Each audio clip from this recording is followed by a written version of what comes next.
For today's video mga katropa, ayan, pag-usapan natin ang triple book. Ayan, paano ba ako kumuha ng triple booking mga katropa sa Lalamove? Ayan lang ginagawa ko mga i-share ko sa inyo. Sa mga baguhan po, makaka-relate kayo dito at magkakaroon kayo ng ideas. At doon naman sa mga matatagal na at medyo magagaling na, pwede mo nang skip yung video ko. Ayan, ginagawa ko dyan mga katropa, ang pagkuha ko ng triple book o booking sa Lalamove is para hindi tayo magkaroon ng hassle. Isa-isa ko yung ina-accept. Pagka-accept ko, inaalam ko agad yan mga katropa kung ano yung ipapadala para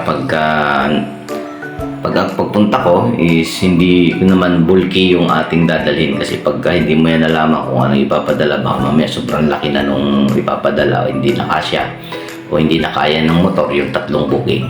Kaya ang ginagawa ko dyan, tinatawagan ko muna kung ano yung ipapadala. Pag maliit na item lang, yan, good. Tapos saka kukuha ng panibago ulit. Pag na-pick up ko na, saka kukuha ng panibagong booking. O pag nalaman ko na kung ano yung item, saka kukuha ng panibagong booking. Hanggang sa makuha ko yung tatlo.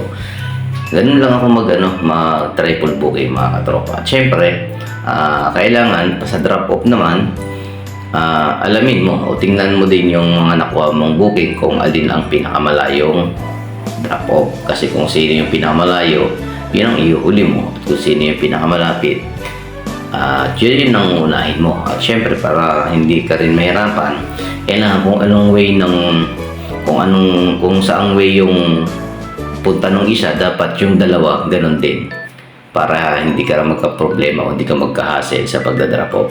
Kasi kung hiwa-hiwala yan, kung magkakaiba ng way, mahihirapan ka dyan. Dyan magkakaroon ng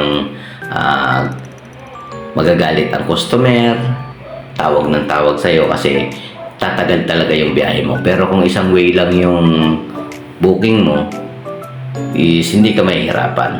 Ganyan lang ako mag-double book o mag-triple books mga katropa. O yan lang muna yung ating video po today. Sa mga hindi pa nakasubscribe,